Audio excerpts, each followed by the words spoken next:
Hey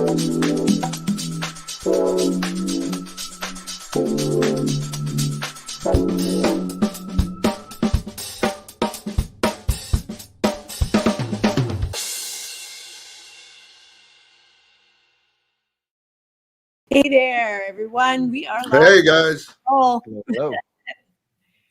Here are we we are. ready to do this thing? I am. I think You you're guys late. ready? Yeah. Right Good. on. Well, What are we let's talking about today? keep going. What are we talking about? We're going to talk about effects on the TouchMix, more specifically the FX Wizard. But before we dive right into it, let me just do a quick round of introductions here. Can I introduce everybody on the Tech Talk here? My name is Jason Fernandez. I am the Live Sound Training Manager here at QSC. Joining me, as always, is Golden Preciado. She is a professional mixing engineer, both live front of house and recording. She is also our House of Worship specialist here at QSC. So we're doing this thing together. And joining us for the third week in a row, we're super excited to have John Graves on the call. It's just a call on the stream as well. John, just a quick recap, has over 40 years of experience as a touring front of house mix engineer and recording engineer. And he is now the product manager and lead developer of the TouchMix family of mixing consoles here at QSC. So it's pretty exciting to have you on, John, again. I appreciate you guys letting me come back third time. I appreciate that. Yeah, come back all you want. And like I said, we're going to be talking about effects today. So last week, I don't know if nobody caught the stream last week, we talked about the effects on the TouchMix series. And kind of the philosophy behind them and how they were created, and kind of highlighted the value of them in that they are both a huge time saver, as well as offering the ability to less experienced users of the TouchMix to get a good, clean, usable mix without really having a lot of knowledge or any knowledge of how to do that or how to mix or how to get up and running. So it really delivers a good sound with the touch of a few buttons. Yeah. Presets rock. That's all I can say. Presets rock. I know. Presets rock. And to kind of keep that conversation going, we're going to talk about the FX Wizard, which was developed on TouchMix to serve the same purpose. Just kind of focusing around effects, where the presets are going to get your channel strip configured. The FX Wizard is a tool that is exclusive to TouchMix, that is designed to help you save time. Same with the presets. We're going to save a lot of time to getting the effects dialed in for your entire mix. It also offers the ability for a less experienced user to kind of understand what effects are going to be applicable, based on kind of what channel you're affecting. And it's also going to kind of help and guide that person or any user towards getting all of your effects dialed in incredibly fast. And it's all isolated on a single screen. So you have one screen that shows you all of the effects across your entire mix. So it's pretty fantastic. Effects are like icing on the cake. It's the icing. Yeah, it's the special sauce. And when they're used properly, they smooth out your overall sound and they add character to your mix. It makes things sound expensive. Yeah, but honestly, there are some people who don't, effects can be a real mystery. So this FX Wizard, I've worked on an awful lot of consoles and I haven't seen anything quite like this. It's unique to TouchMix. So I'm pretty excited to have John and Jason walk us through this. Actually, Jason is the one with the camera on his TouchMix. All right, well, we'll take a look at it once we get started here. But to add on to what Jason was saying, so last week we did presets, which is all about how to do things quickly and how to get great results. And the TouchMix philosophy has always been about great results. And so this is just an addition to that. And we did a few things on the TouchMix series, and we're going to touch on a lot of these things as long as you guys let me come hang out. And Wizards is one of the things that we do on there. And in this case, FX Wizard is definitely something nobody ever did. And I will tell you a little bit about why. So when we decided that the way that the TouchMix was going to work, we modeled all of these things after the way a big time console would work. And we discussed this before, how it has the EQs and the compressors and the gates and all that are all high quality things that you would expect on a much bigger, much more expensive console, but we really wanted to bring that down to an accessible level. So along with that, I felt very strongly that the effects should work the way they do on a big boy console. And all that is great for an experienced engineer. And it is exactly what I would expect when I pick up the console. But the thing about it is, there is something about that function that if you aren't an experienced user, and we wanted to serve a lot of the customers that weren't necessarily big experienced users, we wanted to be able to let you get those results in a very easy to use way. So we created a wizard. Now we'll discuss at some point how we created all the effects, because there's a big nice story about the quality of the effects on there and what we did to create this. I think we talked about those maybe the first time I discussed these things with you guys, how they are essentially models, just like plugins of big time reverbs. But just because we had all those in there doesn't mean you necessarily know, because on a regular console, you go to the channel that you want to affect, and you would go to the send on that channel, and then you would send that to the chosen effect. And you have 6 effects engines on a TouchMix 30. So you have 6 effects. So you have to decide what am I sending to, and then you have to decide what the type of effect you're looking for is. All of those things you have to figure out, and then you have to go to another screen and fade the fader, the return of the effect back up. So it was a lot of functionality that we felt we wanted to make simple for somebody. And I had said in a meeting, I said, what if we could just do this with a button?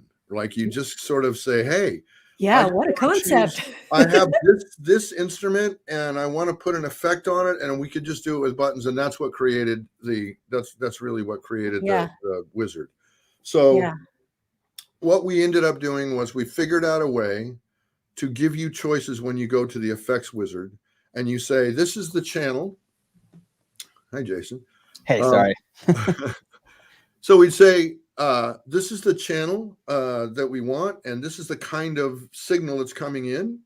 And on the effects wizard, you'd say, all right, well, it's a conga, and then we'd select that, and we would give you choices of some shortened number of. So you have 6 engines with all these different presets. So there's I don't know how many, 100 presets or whatever in a TouchMix. I don't know what it is, but that's kind of galvanizing. So I don't want to give you a push button and you have to go through all those. So what we did was we went through actually every instrument that's in a preset, and we said, all right, what are the range of effects that a person might need? So for instance, if we take a violin, right? If we take a fiddle, you're not almost ever, except for in an extreme case, you're almost never going to use a large hall on that, right? Because it's a giant reverb, and it would just be, it would go on for days, and that's not what you would necessarily want.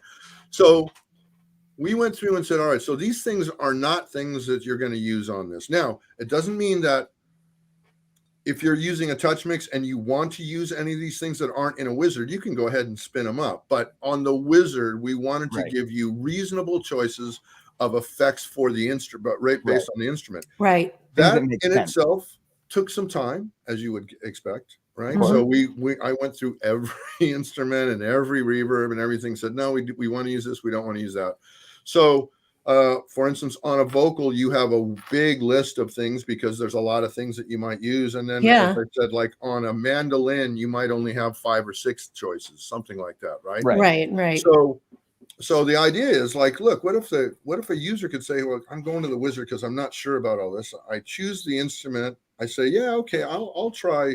QSC guys gave me six choices. I'll try this plate on this plate reverb on here, and you just hit and you hit okay, and it brings up that effect, and it automatically returns it at a nominal level. So now you haven't had to do anything. You just you're sitting there and you're listening, either in your sound check or your studio, and you said, oh, okay, so here's my mandolin. I want something on it. I'll try this. And you say, oh, that's great. Or you say, oh, that's not what I want. And you can go back and choose some other ones. I mean, that's a pretty cool concept. It's a really cool concept. Yeah. It's awesome. It goes with, so now I've used a preset, right? I've called up a preset for an instrument, and it gave me a pretty good starting point. And now I want an effect, which is, as I said earlier, effects are kind of what makes things sound expensive. Yeah. And by the way, the wrong effect makes things sound cheap. And I know that sounds crazy, but it's true. For sure. So I think that we've given you the opportunity to make the instrument sound good, give it a good effect, and all of this is still kind of not having to go all over the mixer. No, you've gone to the channel, you picked a preset, and then you went to the wizards and you picked an effect, and there it is. So, Jason, you probably have a picture. I mean, you have a screen for the wizard, right? Yeah, I think he had to wake it up here. Wake it up there. There you go. There we go. So yeah, here we are. So if you look on the left, it says source, and then it says type. You know what? We should show him where the wizard button is. That's a pretty important button. Good idea. You might want to push your camera over there to the right a little bit. I apologize to anybody who's susceptible to getting seasick. That would be John. All right. So there we go. The wizard button right wizards. Here it is. It says, "Ta-da, wizard." Wizard.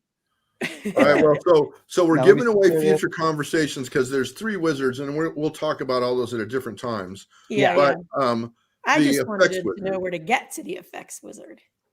There you go. And that was so that's how you get here. Yep. Into the effects wizard, and now here we are. So if you see at the very top of that screen, I said earlier there's 6 effects engines on TouchMix. So we've highlighted the first effect, and now you just say, all right, I'm going to choose an instrument. I'll choose the type. You have drums on here. Let's pick frets because it's a good example.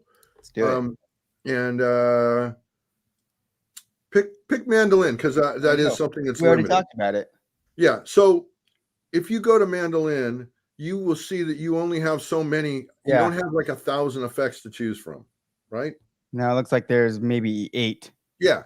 So we chose those out of prudence, right? These are the normal things that you would do, and we all know they sound good. You, as a experienced engineer, can go through every effect on this thing and pull it up from the channel as normal use. But from the wizard standpoint, we think this is pretty hip to be able to do this, right? Totally. So I just choose this, I accept it, and once I'm there, right, then all I got to do is tell me what channel I don't have a mandolin on here, but if you pretend that something is, we'll put it on the guitar. How about that? Yeah. And now that effect is sent and returned because it came back at a nominal level. So if you escape out of this and go to the effects return screen. Talking about this screen? So you'll see where it is, right? And the return fader is at a nominal level. Typically, let's go into the guitar. What channel's my guitar? Yeah. So they're defaulted. Yep. E guitar. We'll go into the effects. And there it is. Boom. So that's effects 1 here. Yeah. But and then so it's returned. So if you want if it turns out that you want more of the effect, you can either send more or you can return more. Returning is much easier because we've sent it at that instrument level. You may want to do it just on that channel. Yeah. So this is a way that we have tried to take some, because now, by the way, here's a good thing. This is the effects send screen on a channel. And if you're an engineer, it all makes great sense. And we put some cool stuff on here. We allowed the 2 most prominent controls, which are over on the right, to be accessed from your channel. So you go to you're working on a guitar and you go to the effects and you can change the effects, do other things from this and send the effect. And you could also control the 2 most prominent features from here. So you never have to leave that screen. Yeah, it's all done from this screen. And I think that we've been very clever about doing this, but if this is not your thing, this is holy crap. What is going on here? How does this work? Right. Yeah. I mean, so you'll figure that out, especially if you get to use the wizard, because the wizard, like a lot of the things we do, helps to teach you. Exactly. So you look at this and you say, all right, now I've got this effect. I may not exactly know how it is, but when you go back and look at this, you go, oh, I kind of see that. And this is where it was sent and returned, and you'll get there. And then this won't be an intimidating screen. So I'm trying not, I certainly don't want to belittle anybody, but that seems, maybe it doesn't seem a bit much to anybody, but I know when I started doing this, things like that were like, wait a minute. So I have to choose the channel. I have to go leave there. I have to send it. And now I'm sending it, but I don't hear it because the return is on a completely different channel. Right. Yeah. Like, especially if you're a DAW user where most of the effects are inserted on the channel and they just show up as you turn it up. Right? So as a regular mixer is, the returns are on a separate place. So it's something to know. And so that's why we created this. I like using these when I'm in a studio situation and I'm working on post-production, because different genres have different, as I go through the effects, I'm looking for something that fits in that genre. So I'll actually sample all of them and see which one fits best. It's one of those things.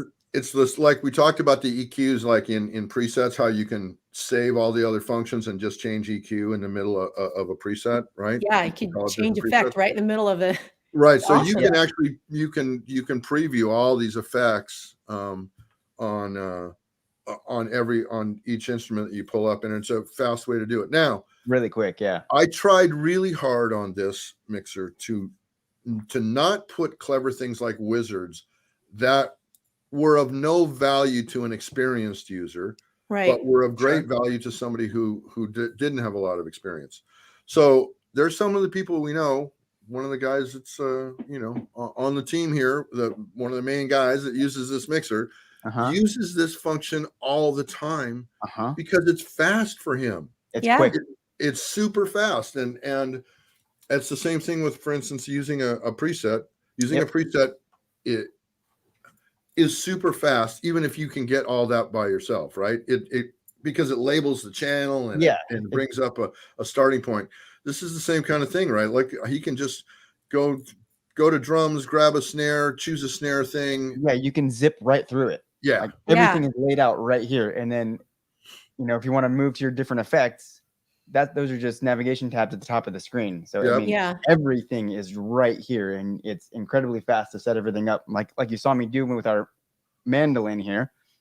Once I chose the effect that I wanted to use, all I have to do is assign it. These are assignment buttons. You tap that to, these are all your channels essentially. Let's show them how to add effect to the monitor, because that bottom part of the screen is your monitor outputs. So one of the things that we're going to talk about here in the future, because we've done some really good work, like if you're a working musician and you have mains and monitors, one of the biggest questions we hear from all kinds of users are, I want to put the effects in my monitors. Now, I will tell you, as a front of house guy, every time I have somebody tell me I want to put effects in my monitors, I sort of cringe, because that's asking for feedback problems. But we'll discuss that when we talk about it. I'm not saying you shouldn't. I'm not saying you can't. I'm just saying, But it is on many consoles challenging to be able to get your effect to return in your monitor. Yep. You're not sure where to go. You have to do 5 screens deep and figure out where it is. So we have a number of ways to get effects into the monitors on this console, but in the effects wizard, one of the things that you have here is all you have to do is just click the monitor where you want it. It's awesome. Yeah. Right there. Super easy. That's it. So you've got it. You've got one screen here where we can dial up the effect itself, and we can assign that effect to any of the channels that we want, and it will handle all of the signal routing for us on the behind the scenes. So it's routing the channel to the effect, and then it's returning it so that you can actually hear the effect in the main. And then we have the ability to deliver that effect to any of the monitors down here with just the touch of a button.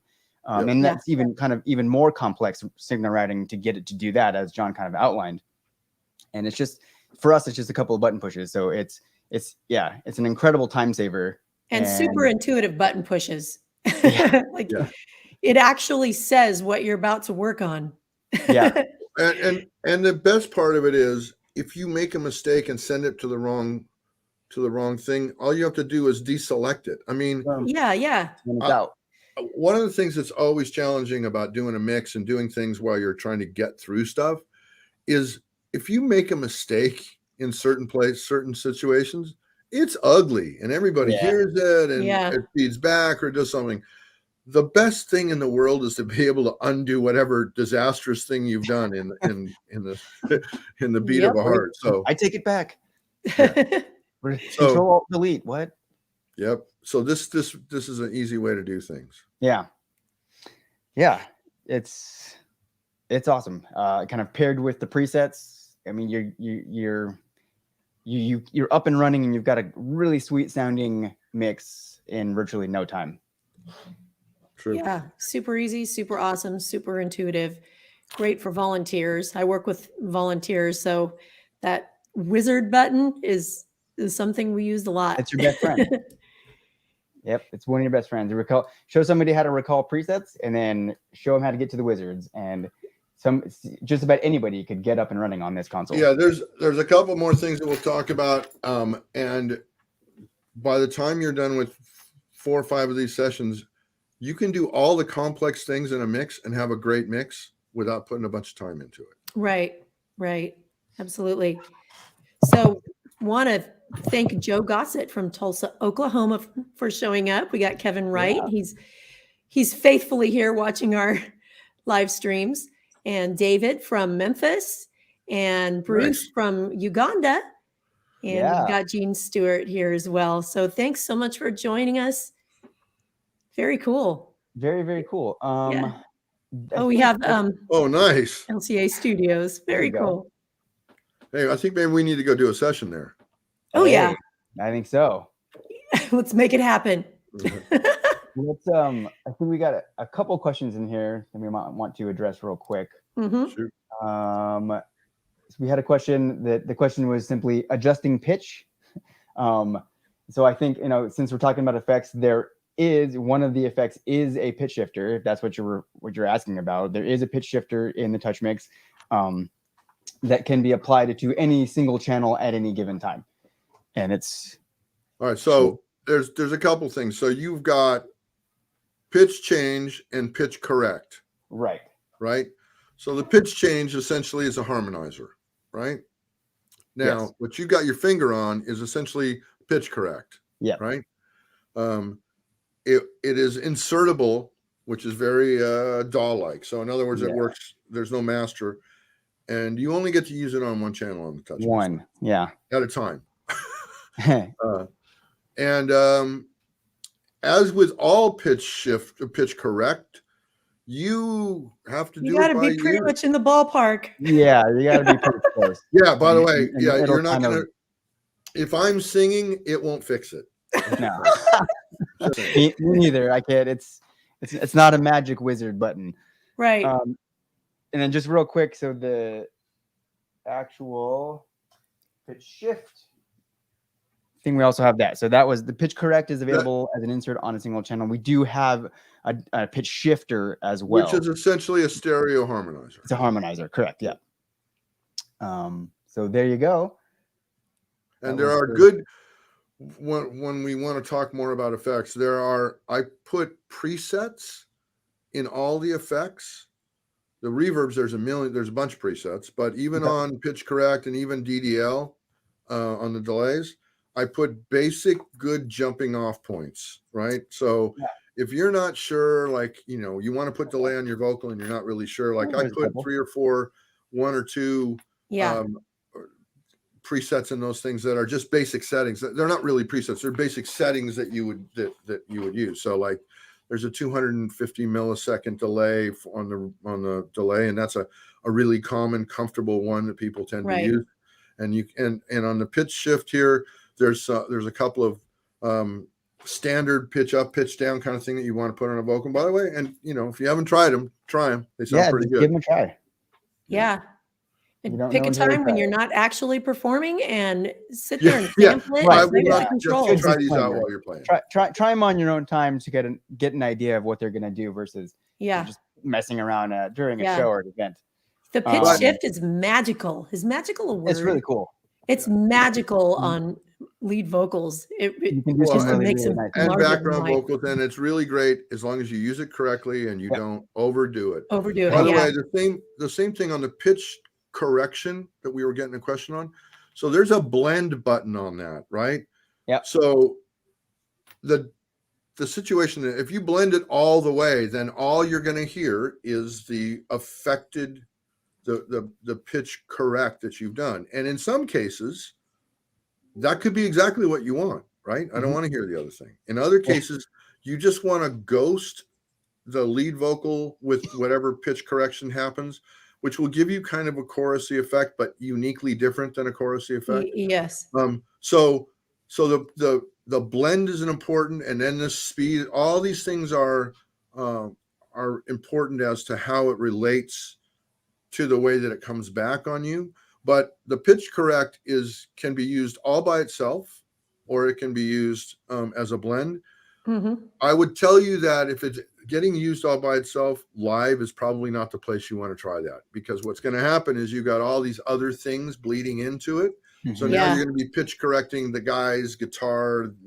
Not a good idea. Or you know, if you have a vocalist whose mic placement is not in very close proximity to the mic, it could pick up something else to pitch correct. We do use real live pitch correction live, but it's something you got to be careful with.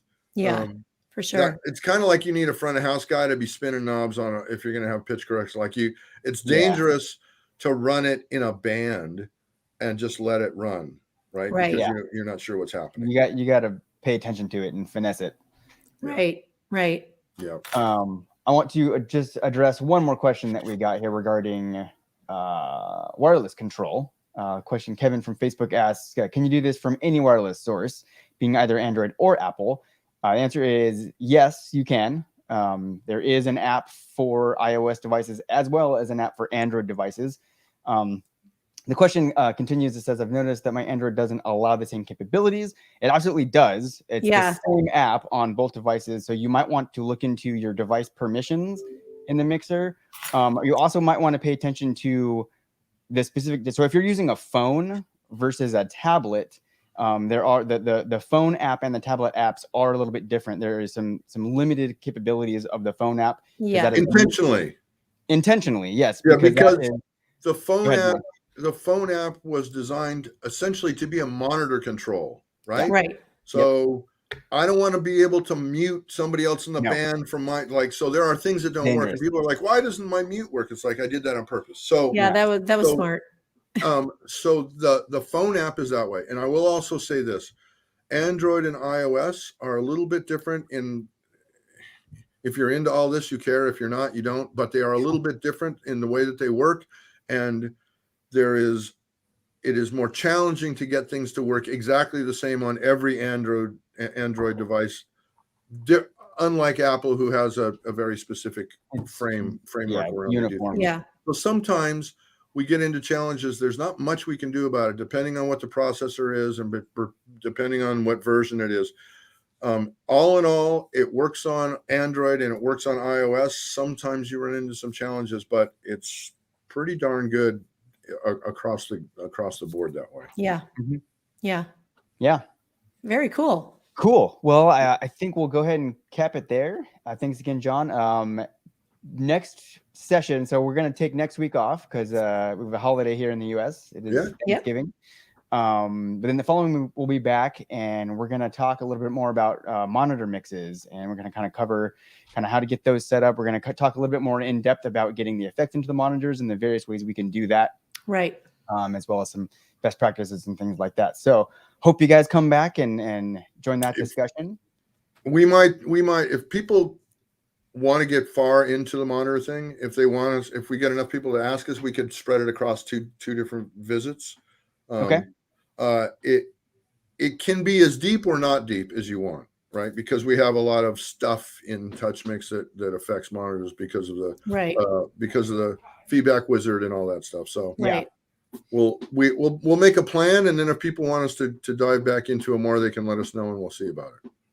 Perfect. Yep. Perfect. Sounds good. Well, Lauren, you want to take us out? Yeah, I'll take us out. Before we let you go, we wanted to let you know about a few of our Facebook groups. Super helpful. We have the QSC TouchMix group. So if you own a TouchMix or are interested in owning a TouchMix, or even if you don't own one but find yourself mixing on one, this is a super informative group about everything TouchMix. The other Facebook group we have is hosted by QSC and myself, and it's called Church Sound Training. This group was actually created for church sound people and their volunteers, but the audio concepts that are taught here are universal and applicable across the board. No pun intended. On December 4th, I'll be presenting at a virtual conference organized by soundgirls.org, and we'll post the link to that in the comments. And I'll be teaching on broadcast mixing for live streaming. That's December 4th at 11 a.m. Pacific Standard Time. Thank you so much, everyone, for joining us. I'm Golden Preciado, along with Jason Fernandez and John Graves.